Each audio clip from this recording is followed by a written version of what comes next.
So, okay guys, ito, another day, another vlog tayo. So, yan, Daddy Jepoy nyo, after ko ngang ihatid si Mami, sumigway tayo ng konting bilihin kasi sayang naman yung biyahe natin. And after nga nung guys, pagdating ko sa bahay, naidiskarga ko lang yung mga pinamili ko at eto, may biglang nagchat. May nagpa-tricycle service sa atin. Wow, another day, another blessing na naman ito. Thank you Lord. So, ayan guys, after nun yan, fast break lang. Nahatid ko na sila dito kung saan man sila pupunta. Thank you po. At eto mabilisan na lang, nandito na lang tayo sa bahay, tinanggal ko lang yung aking panlaban sa init at ating uumpisan ng ayusin ang ating mga pinamili kahapon. So yan, Daddy Jepo nyo, kahit pawis na pawis, tuloy-tuloy lang tayo guys kasi ayoko talagang tinatamad guys. Gusto ko lagi meron akong ginagawa para everyday productive tayo. So yan, tuloy-tuloy lang tayo. So pansin nyo naman guys, di ba? Daddy Jepoy nyo, nako, laging nagpapatuloy dahil may mga pangarap tayo. At eto guys, habang nag-aayos ako dito, sasamantalahin ko na ang dami ko ng utang sa inyo. Yan, may mga nagpapa-shoutout na naman, pasensya na. Lagi kong nakakalimutan kasi. At eto na nga siya, shoutout na ako. Shoutout pala kay Habibi Sean from Cavite. Yon, Daddy Jepo nyo, napasayo bigla. Bigla lang nag-shoutout. So yan, tuloy-tuloy lang yan.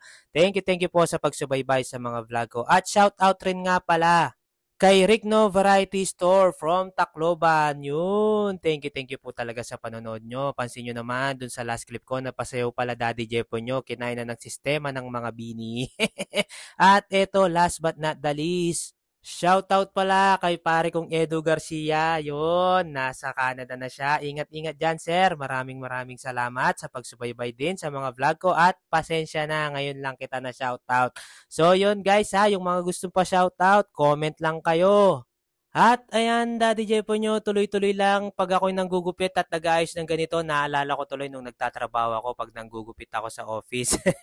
So ngayon, yung ginugupit ko sarili ko ng business. Yan, sariling kita ko na yan. Dati pinanggugupit ko lang yung kumpanya, pero may sahod naman yon.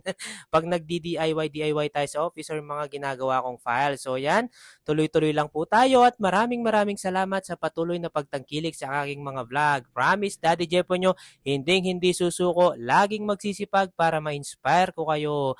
At balang araw, alam ko naman may pupuntahan tong mga to. Kaya tuloy-tuloy lang po tayo at wag po tayo susuko para sa ating mga pangarap. So yan, pansin nyo naman guys, di ba? Halos patapos na Daddy Jepon nyo dito. Ang dami ko na namang nasabi.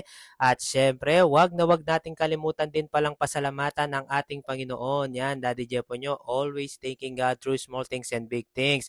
So yun lamang guys, eto, halos talaga patapos na ako dito. Inaayos ko na lang tong mga toothpaste at inutusan ko pala yung kapatid ko magluto na lang ng noodles. Eto, food trip na kami. So yun lang, bye-bye. At syempre, hindi mawawala yung finger heart kay sa akin.